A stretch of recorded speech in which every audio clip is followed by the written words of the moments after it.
トヨタイムズ放送部をご覧の皆さん、こんにちは。お昼休みに失礼します。メインキャスターの森田京之介です。アスリートキャスターの小塚隆人です。さあ、北京2022冬季オリンピック15日目ということで、いよいよクライマックスです。小塚さん、あっという間でしたね。いやあっという間ですね。もうでもね、GTT へみんな大活躍。そうなんですよ。まさに水曜日に特集した3人がやってくれましたので、まずはその結果からいきましょう。まずこちら、カーリング女子吉田選手の日本予選リーグ最後の2試合なんですが、アメリカに勝ってスイスに敗れたんですが、5勝4敗4位で準決勝進出を決めました。やりましたということで、ご覧になってた方、そうそれまさにそれ、ご覧になってた方、すごく面白い展開でした日本とスイスの試合が先に終わって、日本が準決勝に進めるかどうかはスウェーデンと韓国の試合の結果を待つっていうことだったんですけれども、日本チームも負けてもう終わりだみたいな空気でインタビュー受けてました、ね、もうボロボロ泣いてたけど、ね、もう吉田さんももう無理ですみたいな感じでしたけど、いやいや、その後のね、韓国が敗れてスウェーデンが勝った結果で準決勝進出が伝えられると、はい、小塚さんもう一回。嘘でしょそうだねの後それ流行らせようとしてますね。そうだねの次は嘘でしょ。嘘でしょ。もうここからあと2試合、はい、本当に楽しみになりました、ありがとうございます。そしてもう一つがこちらです。ノルディック複合団体、さあ岐阜日野自動車の永井選手、長野日野自動車の山本選手やってくれました。銅メダル、日本にとって28年ぶりです。おめでとうございます。いやー、またね、山本選手大ジャンプでした。いやすごかった、ね、ジャンプもすごかったということで、4位でクロスカントリースキー、スタートしまして、永井選手が粘ってくれて、そして山本選手はアンカー最後強豪とのデッドヒート制してすごかったですね。最後ガッツポーズでのゴールイン、い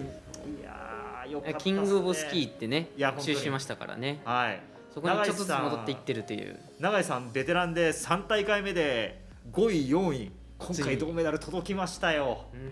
本当に嬉しいですということで、応援しがいがありますねということで、最後まで我々応援の勢い落とさずにいきましょう。さあ、トヨタイムズ放送部、生放送終了後はですね YouTube でアーカイブされます。英語字幕をつけた英語版も、明日の午後4時に、トヨタタイムズグローバルの英語チャンネルにアップされます。今までの放送と合わせてぜひチェックしてみてください。そして YouTube のチャット欄でも選手への応援だったり、番組へのメッセージ募集してますので、どしどしはい、今日もお待ちしております。最後に紹介させていただきます。じゃあまずはですね、ここまで行われた競技の中から GTT の活躍からお伝えしていきます。まずは、ショートトラックですね。男子 5000m リレーに出場しました、日本の吉永選手、8位入賞ということで今回の大会を終えました。お疲れ様でした。続いて女子 1500m ですね。イタリアのフォンタナ選手、銀メダルおめでとうございます。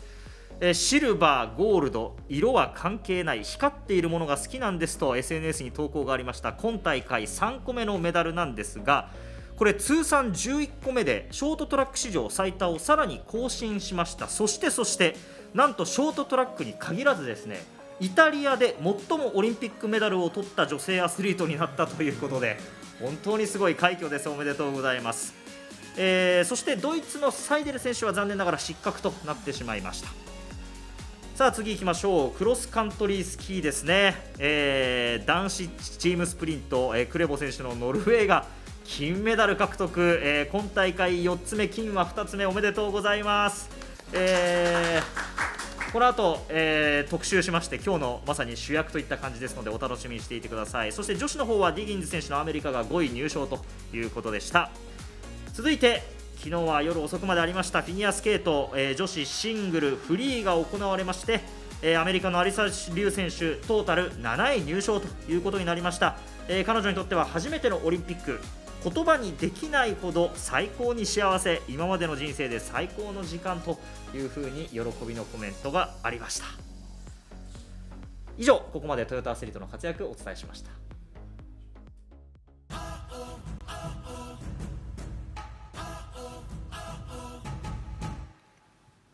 それでは今日の特集に参りましょう。今日はこちらです。雪の上を滑るんじゃない、走るんだ、クロスカントリースキー特集ということで、小塚さん、今日は滑るんじゃないですよ。なんかいろんな意味を含んでますね。なんか、まあ散々滑りっぱなしですけど、はい、まあでもやっぱりなんか冬は滑ってなんぼだと僕は、小塚さんずっとそう言ってますね。はい、なるほどなるほど。はい、さあ、まあこれまで確かに滑る競技ばかりお伝えしてきたんですけれども、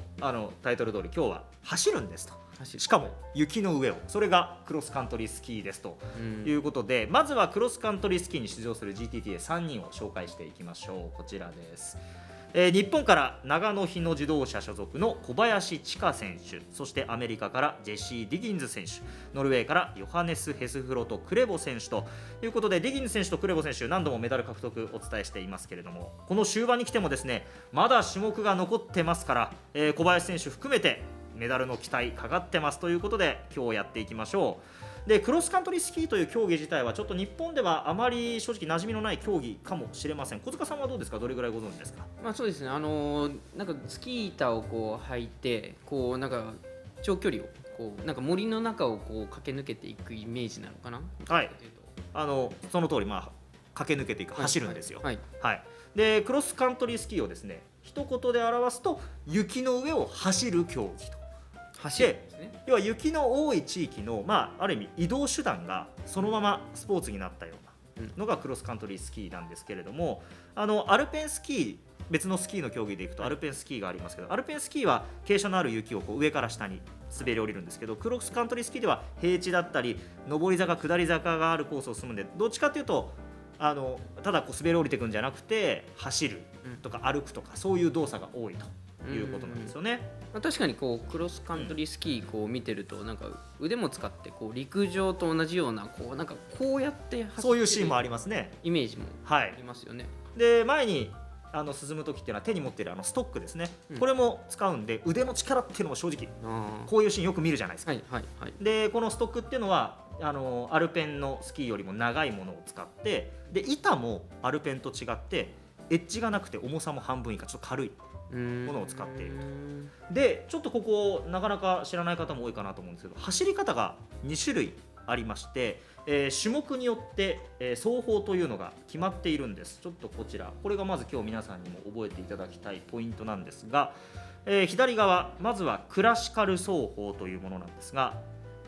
下に溝がありますね。これコース全体につけられたこの2本の溝に合わせて板を平行にして走っていくと。で右側フリー走法は特に走法っていうのは決められてないんですけれども、イラストのようにですね、板をこうハの字にして滑らせながら進む、まさにこうスケートのような動き、スケーティングが中心ですと。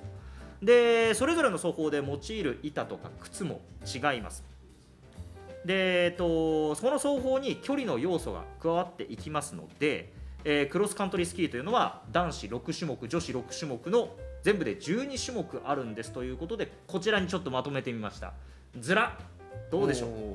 ほとんどの種目に GTTA のね3人が出場してる。そうなんですね。左から順番にちょっと見ていきましょうか。まずスプリントフリーですけれども、フリー走法で男子 1.4 キロ女子 1.2 キロの短距離レースなんですが、下側アメリカディギンズ選手が銅メダル、上クレボ選手が金メダルを獲得しているという種目です。そして左から2番目クラシカルですけれども、これもクラシカル走法で男子15キロ女子10キロとやや長め、クレボ選手が銅メダルを獲得しています。でその次、2つの走法を組み合わせるのがスキーアスロン。クラシカル走法の後中間地点で用具を交換して後半はフリー走法と。ハイブリッド、そういうことです。そしてその右側のリレーもハイブリッドなんですね。4人1チームで最初の2人がクラシカル、後半2人がフリーで、これはクレボ選手のノルウェーが銀メダルを獲得してますと。でそしてその右側、こちらもクレボ選手のノルウェーが金メダルを獲得しましたチームスプリントクラシカル。これは2人でスプリントコースを2周ずつ走って3回繰り返した12周の順位を競うというもので、本当にいろいろありますと。そしてまだやっていない一つ残っているのが今週末オリンピックのクライマックスに行われますマススタートフリーということで、これはその名の通り一斉にスタートしてフリー走法で順位を競うということで、距離が長いんですよ。男子が50キロ女子は30キロと最も長いので当然持久力が試される種目ということになります。双方もこうね、距離もこれだけ違うのに、ね、どれも出場するってすごいですよね。なかなかですよね。で双方が違うからこそ、使う用具も異なるということで、クラシカル走法ではこうさっきイラストにあったように左右の足をこうやって交互にキックして進むので、板にはですね滑るためのワックスとキックするために必要な滑り止めのワックス両方用いるんです。両方使うんですか？そう滑り止めと滑るのと両方ですか？だって両方ってこうなんか矛盾してないですか？そのリアクションはねまさに正解です。私も最初聞いた時混ぜるんですか？そう思いました。混ぜてこう滑るワックスと滑り止めのワックスを両方使う、よくわかんないですよね。ただこれを見ると納得感がありますということでちょっとそこを説明させてください。こちらです。これクラシカル走法の板を横から見たイラストなんですけれども、左のイラストのようにですね板自体が実はたわんでいてアーチ状になってます。でこのように両足で立っている時というのは両足に体重が分散されるので中央の部分がちょっと浮いたような感じになっている。ちょっと今これ極端に表現してますけれどもこんな感じになってますと、ただ右のイラストのようにですね片足でキックして踏み込む時っていうのは板に力が加わってこのように板がまっすぐピーンとなった結果アーチの部分が雪に接着しますと。でこの雪に接着する中央の部分赤い部分に滑り止めのワックスを塗って踏み込みが滑らないようにすると。で一方で他の部分には滑るためのワックスを塗ってるっていうことなんですよ。そんな構造になってるんですね、じゃあもう滑ってほしくないときは滑らない、滑ってほしいときは滑る。なんか森田さんの願望みたいですね。いやいや小塚さんがこれで学んでほしいなと思って滑ってほしい時に滑ってもらって、滑って常に滑るっていうのもどうかなって話です。勉強になります。さあさらにですねそのワックスに今さまざまな種類がありまして雪質によっていろいろ変えなきゃいけない調整しなきゃいけない、ここも一つポイントだそうで、ここについて日本代表の小林選手がインタビューでこんなことを話してました。クロスカントリーっていうのは、その自分たちの技術だけじゃなくて選ぶスキーだったりワックスだったりっていうたくさんの条件が重なってそれがうまくいった時にいいパフォーマンスが出せるっていう風な、自分だけじゃなく自分の道具もうまくその調整していかなきゃいけないっていうのもクロスカントリースキーの面白いところかなと思います。今回もそういう技術専門の方が帯同してくれるので、コーチではなくてそういうワックスをやる方々がいて、その方々が、そこで一番いいワックスを見つけて塗ってくれてます。雪質だったり温度帯だったりによって違いますし、ワックスのメーカーもすごいたくさんあるので、その中から滑るワックスを探してくれています。スキーが滑ると下りでの差が出にくかったり、下りが滑ることで下りから上りのところが楽に滑れたりするので、そういう意味では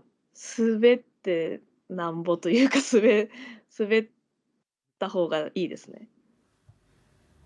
ほら滑ってなんぼっていう嬉しそう。滑るんじゃないじゃなかったんでしたっけ？いやもちろんね、雪の上ですから滑りますよ。今の滑ってなんぼってちょっと小林選手言うのを躊躇してたけどなんか小塚さんのこと考えてたのかなとか考えてくれてたんでそういう振りだった、分かんないですけどでもいずれにしてもこう、用具だったりとか環境に左右されるっていうのがね、分かったし、この前のスノーボード特集でスノーボードの神野さんね、来てくれて、で北京では気温が低いからしかもあんまりこう雪も降らないから、雪がね硬いっていう風な。そうですね。だから今回は多分そういう北京の雪質に合わせて板とかワックスっていうのも調整してる、そういうものを使っているんでしょうね。だからモータースポーツでもこう、ね、路面の状況に合わせてこうタイヤ変えたりとかっていうのはすごく大事ですし、確かにクロスカントリースキーもね板とかワックスを選ぶっていうのはやっぱりスタッフさんがとのこうチームプレー、モータースポーツでメカさんとご相談するっていうのが大事ですね。まさに今小林さんもそうおっしゃってましたけど、本当チームプレーの部分がこの競技にはあるんじゃないかなと思います。さて小林選手、ここまではですね悔しい結果が続いているんですが、小林選手まだまだこれからなんです。私はスケーティングの方が得意で、この今回のオリンピックも30キロの一番長距離のものが最終日スケーティングなので、そこは個人的にはすごい狙っているレースです。オリンピックという舞台をすごい楽しみたいなという気持ちがあるので、そのオリンピックという舞台を楽しんで、このように応援してくださる方々に感謝が伝わるような滑りをしたいなと思います。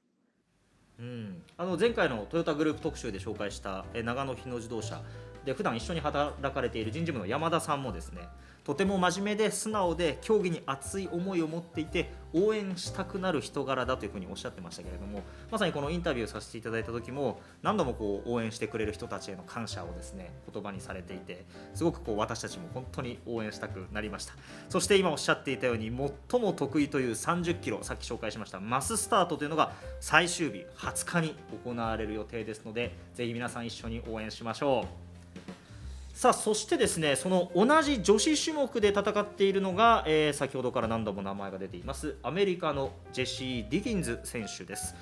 ピョンチャンではチームスプリントで金メダルを獲得しています。でこれがですねアメリカにとってクロスカントリースキー競技初の金メダルで、ヨーロッパ勢の活躍が多いクロスカントリースキー界でこのディギンズ選手というのはさまざまなアメリカ人女性初っていう記録を立てた選手として結構話題になってるんですよね。で今大会でもスプリントフリーで先ほど紹介したように銅メダル取ってますし、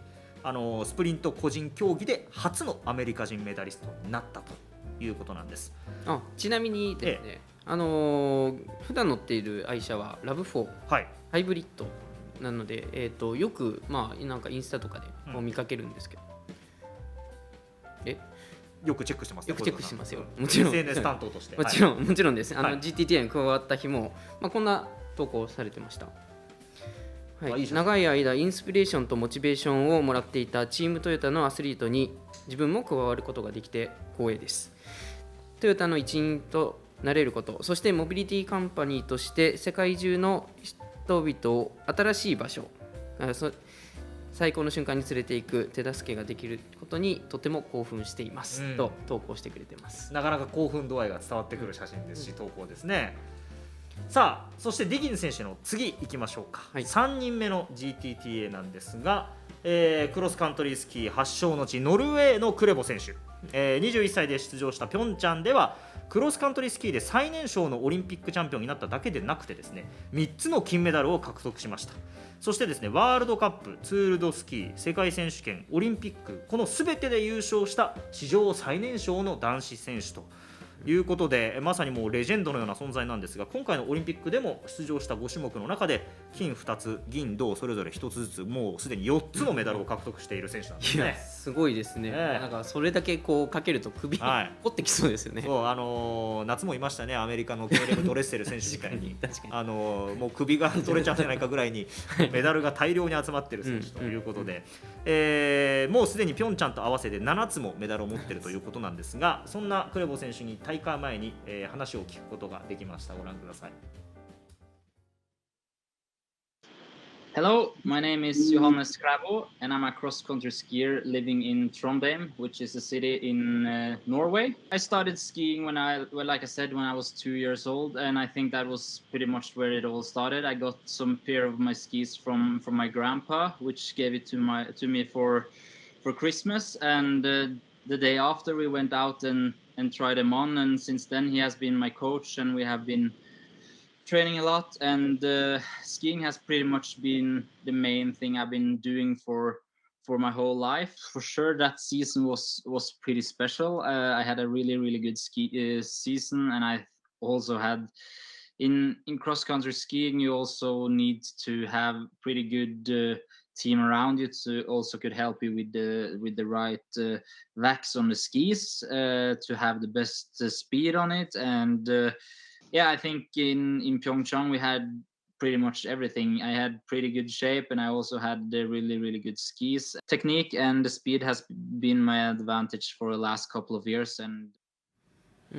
なんか自分の体調の話もちょっとあったんですけども、どっちかというとこうねワックスの話が結構多かったです。やっぱりワックス大事だったことなんですね。さあそしてですね、今インタビューの中でスキーを始めたきっかけがクレボ選手のおじいさんという話がありましたけれども、その特別な関係についても聞いてみました。Grandpa means definitely everything. He is one of my biggest supports, and he has been my trainer and my best friend since I was a young kid. And even though it's been for him as well, it's been 2 pretty tough years with some illness and everything. But he has managed to come through it, and still he's trying to recover a little bit. But having the chance to speak to him every day and to have him in my life is definitely something that wouldn't be without. So yeah, I think he is my biggest inspiration in terms of what he brings into my life. So yeah, I pretty much he's really important for me. He has been struggling a little bit the last couple of weeks, and I think he had a goal to be able to travel to Beijing, but how the things are working out there, and with also the pandemic, I think the best part for him is to stay at home. So yeah, 3 weeks ago, me and my brother went to a store and bought him a new TV, so he's ready for the Olympic to watch it on the television. And 本当にクレボ選手を語る上で外せないこのおじいさんの存在っていうことなんですけど、映像にもおじいさんとの写真たくさん出てきましたが、その2人の関係性についてですね、ヨハネスとおじいさんというこんな本まで出版されたそうで、それが今この写真なんですよ。この写真あれですね、クレボ選手のインスタで見た気がします。さすがです。SNS 担当ですからね。はい、SNS 担当っていう認識あります。得意ですもんね。いつもね、すぐアスリートと気づいたらつながってますもんね。すぐメンションして送って、すぐつながりがちなんで、みんなね、送るとメンションするとメンションでそのままアップしてくれますからね。もうぜひとも応援の輪をアスリートも通じてどんどん広げていきたいなと思いますけれども、ということで GTTA の SNS 情報は僕にお任せいただければと思うんですけども、クレボ選手ね、ご自身の YouTube チャンネルも持っています。でチャンネル登録者数は約12万人。結構いますね。で弟のオーラさんが撮影と編集をされているということなんですけども、おじいさんのためにテレビをプレゼントした時の様子、先ほど語ってましたけども、その様子もご自身の YouTube チャンネルで公開をしています。でその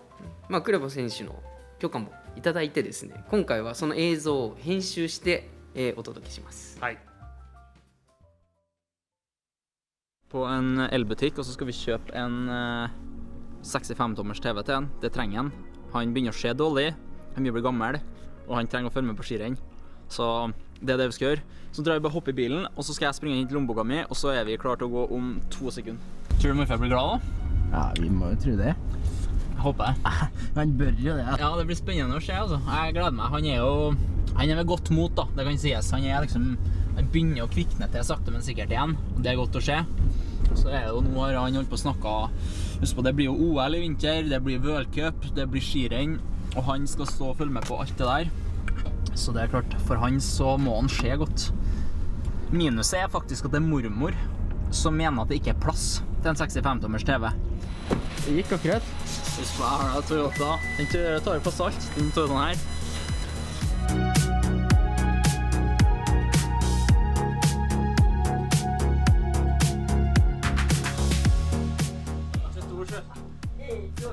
Nei da.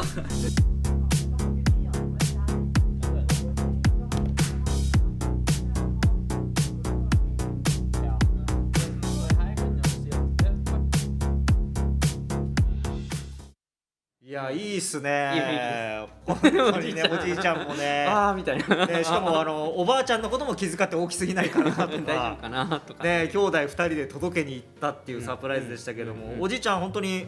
今回のこのクレボ選手の活躍っていうのは65インチの大画面で楽しんでるんじゃないかなと思いますし、もしかしたらですよ、この放送部もその65インチの大画面で明日英語版もアップされますんで、もしかしたら見てくれるかもしれないんで、クレボ選手最後まで一緒に応援しましょう。おじいちゃん見てますか？いや、本当に楽しみですね。で、あともう一個ちょっと気になってたことがあったんですけども、クレボ選手ちゃんとねトヨタ車乗ってました。トヨタ車に乗ってましたね。それについてもインタビューで話してくれてますんで、それもちょっとご覧ください。Luckily, I have the Toyota RAV4, so I think for us it was pretty much perfect. We went to the store, bought the TV, put it in the car, and just drive it through his home and just gave it to him. So it was it just fitted a 65-inch new TV. So I think that was perfect. I have been ending up with the RAV4, which I think is a perfect car for my point of view, because I'm traveling a lot. I'm using the car pretty much every day, and being able to put the skis in the ski box, and also having enough space to bring all the bags and all the gear that we actually need to do our training. So for me, it's been really important to have a good relationship to Toyota, and I'm really satisfied and really proud to be a part of Toyota, and I hope we can do fun things in many years in the future. ディギンズ選手もクレボ選手もラブ4ユーザーというんですけども、やっぱりなんかトヨタの車をこう GTDA が愛用してくれるのを見るとやっぱり嬉しいです、ね。そうなんですよね。本当にラブ4出現率が高いですよね。65インチのテレビを買うときはラブ4をぴったり入ってましたもんね。ぴったりでしたからぜひお買い求めの際はね、スキーだけじゃない、スキー板だけじゃなくて、お近くのね販売店まで行っていただいて、さあそのクロスカントリースキーですけれども、男子も、残る種目があと一つ、こちらは最終日の前19日土曜日ですね、明日行われる男子50キロマススタートフリーということで、これにクレボ選手も出場する可能性ありますということで、これまで短距離を得意としていたクレボ選手なんですが、今回はクラシカルの15キロでも銅メダル獲得してますから、こちらもぜひとも期待しましょう。さあ最新のエントリー情報についてはトヨタイムズの北京オリンピック特設サイトでご確認ください。閉幕が近づいてますけれども、最後まで一緒に応援しましょう。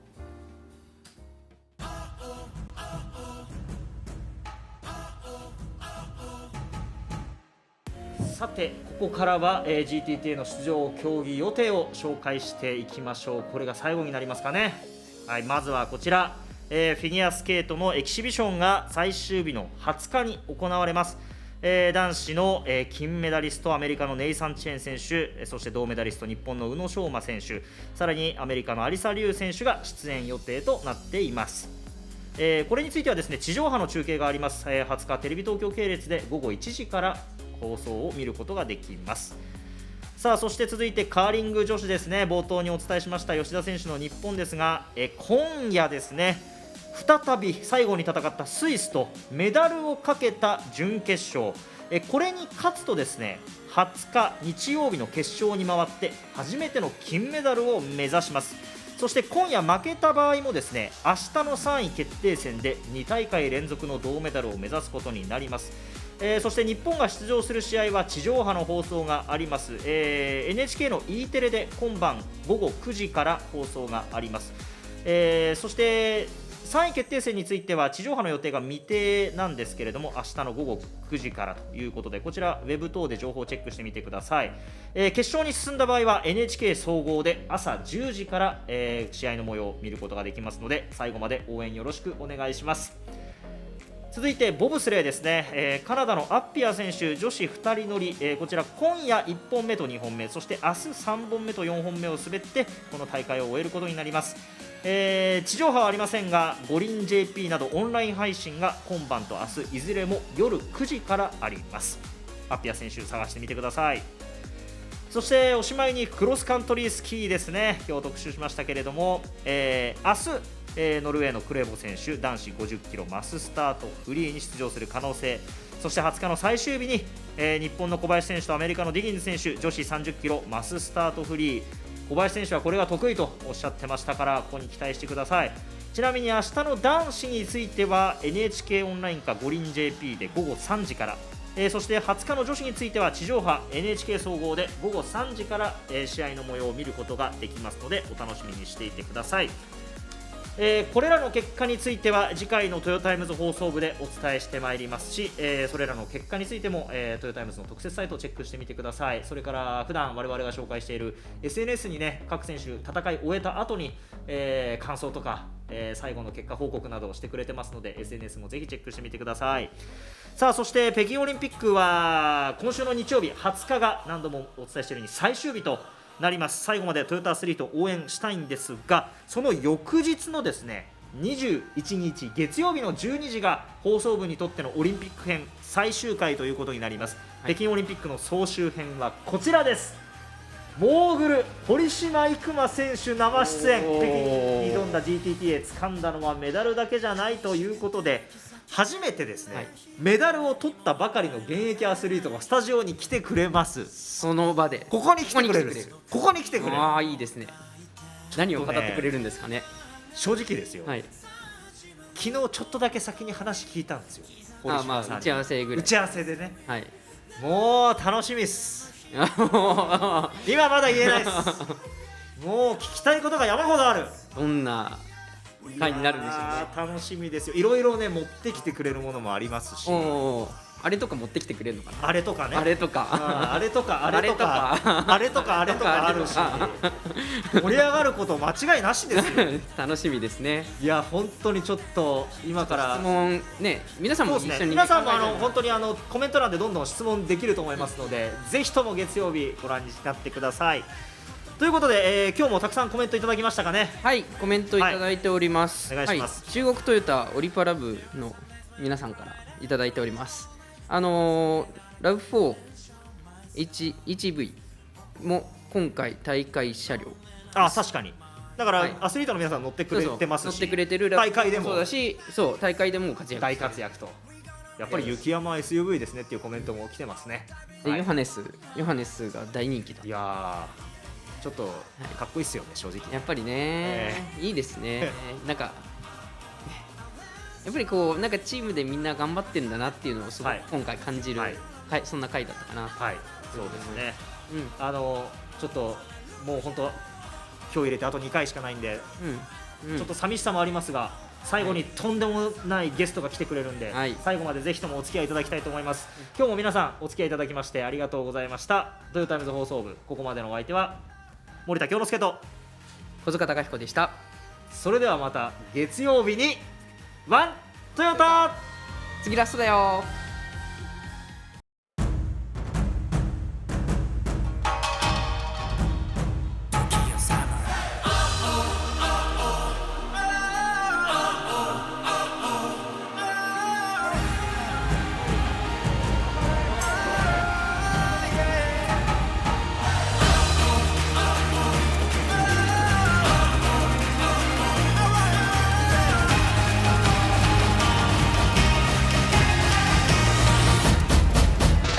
悔しくて泣き叫んだ日、誰にも甘えられない日々、孤独にファンを抱いて幕が上がり、さあ始まるこのストーリー、刻みたいな Our history、 狙うのはてっぺんのヒーローヒロイン、 We all teammates, We gonna make it shine, Oh 飛び込むんだスポットライト、